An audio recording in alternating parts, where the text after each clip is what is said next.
Hi, this is Jeff Stewart with the Film Blurs. I am joined here today by a very, very special guest, uh, Robert Kutruff. Am I pronouncing that correctly?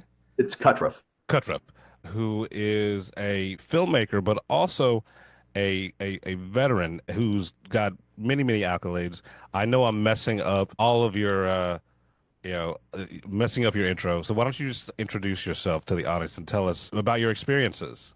Sure. Like I said, I'm Robert Kutruff. I served in the U.S. Army for 8 years. During that time, I served in Operation Iraqi Freedom in the very beginning of the war in 2003, 2004. I served as a broadcast journalist. I carried a 30-pound camera on my shoulder and my rifle under my left arm, and I was responsible for documenting the beginning of the war as well as the hunt for Saddam Hussein. During that time, I experienced some horrors of combat and have been dealing with it ever since.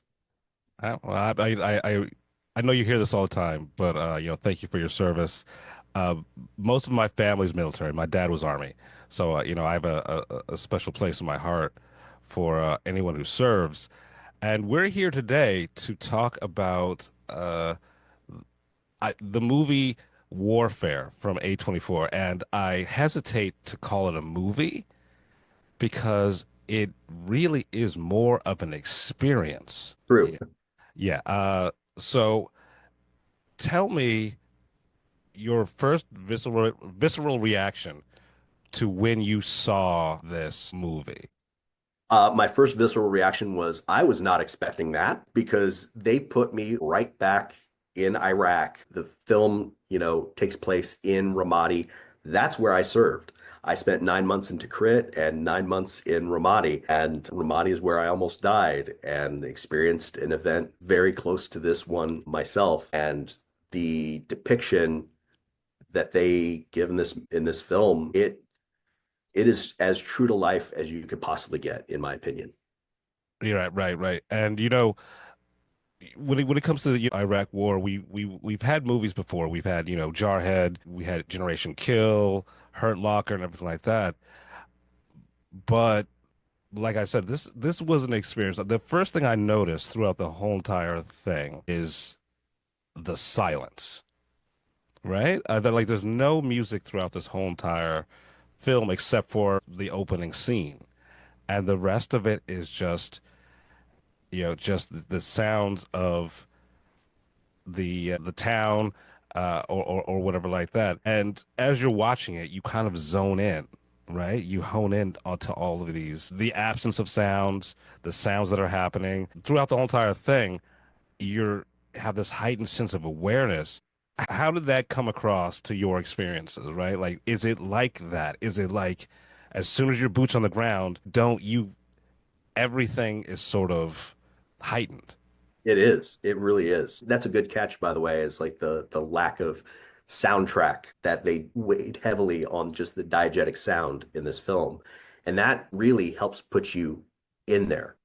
It helps put you in the headspace. And that is what I experienced in Iraq. It sounds different than here because you in the background of your life, you can hear hustle and bustle and cars coming and going and someone playing music. Over there, we didn't hear that. You heard possibly a dog barking in the background, or you listen for footsteps. If a bomb went off, it was dead silent afterwards.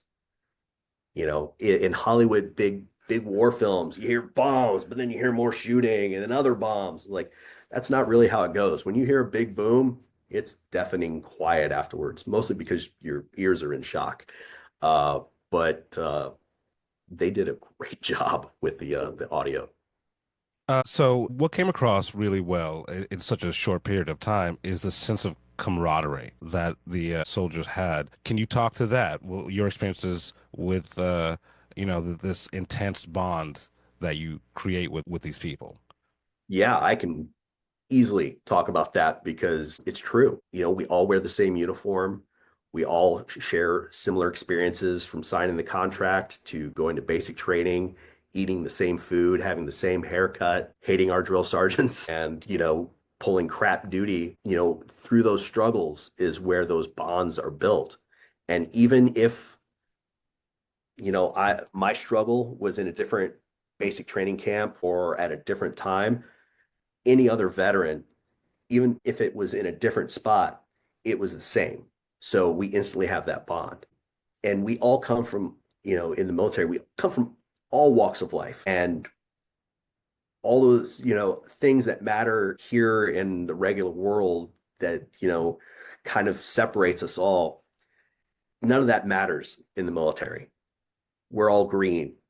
I'm the son of an immigrant, and there were people that I served with who weren't even citizens yet. They were just hoping to become citizens. There were people who were rich, people who were poor. None of that mattered because all that mattered was like, are you going to have my back? And when I came home from the war, I had the privilege of meeting my grandfather's World War II buddies. My grandfather passed away back in the 1980s. So he never talked about the war. He fought in the Battle of the Bulge. Within 5 minutes of talking with these old World War II veterans, they were treating me like I was my grandfather. And they were telling stories that were different, but the same as my own stories. So That's that's where that bond comes from. that's amazing. So, is there anything while you were watching this movie that you noticed that someone like me or someone who didn't serve wouldn't pick up? Right? Was there anything that like really stood out to you? Like, wow, they really got that right. Yeah. Everything from like techniques for like how you care for someone who's wounded, dead on accurate. Even down to like the plastic water bottles that they had, they were drinking out of. They didn't just get generic water bottles. They had the water bottles that I drank out of in Iraq, down to the exact labels. And I was just, my mind was blown. Everything from the communications, when they're talking on the radio, they did their homework, and got the actors to really learn what they were saying. They weren't just reading words off of a script. They understood what they were doing. Wow, that's great. Like, and I like the things like shore force. I've never even heard of that. Where the low flying jet. That's that was mind blowing to me, and the fact that you're so careful with your gear. Never like in war movies, it's like, all right, well, you lost a gun or leave your pack or whatever like that. You are responsible for like you don't leave a room without your stuff. Yeah, it's your safety blanket. It is your lifeline. It is your right arm. Your rifle is your right arm, and it's not easy to replace. And also, if you leave that behind and the enemy gets a hold of your rifle, how are you going to feel if your rifle kills one of your brothers and sisters down the road? So we don't take that lightly. That's for sure. And show of force, wow, that was I was not ready for that. I've never seen that in a movie, and I was like, wow, they actually showed it. Because yeah, we had jets that would do low flyovers, and it puts the fear of God in everyone, including yourself, because you think you're ready for it, but it is a thunder you can't even begin to understand. So we're almost time for us to wrap up. Thank you for your time. Is there anything else you want to talk to us about? Uh, Tell us about your work. I know you have a film coming out soon, right? Do you have a short film or a Yeah, feature? short film. I'm in film school at Cal State Northridge, and I just directed my first short film. It's called Snafu, Situation Normal, All Fucked Up. It is about an Iraq War veteran and how she dealt with the years after the war, the struggles that she went through, which led to alcoholism, homelessness, and it's really about her recovery from her own traumas in the war. Is there any, where can I see this? I'd like to, talk about it on our show. It's not going to come out probably until 2026. Hmm. It'll first be shown at the Sam Goldwyn Theater here in LA. We do a big premiere, and then it'll make the festival circuit after that. All right. Well, please keep me updated because I want to support. All right. Okay. Thanks, Jeff. Well, thank you for your time. Thank you for your service. The insight into this war experience, right? Because like I said, I hesitate to call it a movie. This war experience, which is going to go down in history as possibly one of the most accurate and possibly best depictions of battle we've ever seen. So, Robert, thank you for your time. Good luck with the short film. Good luck with everything else. Happy graduation. I appreciate All right, and we'll talk soon. All right.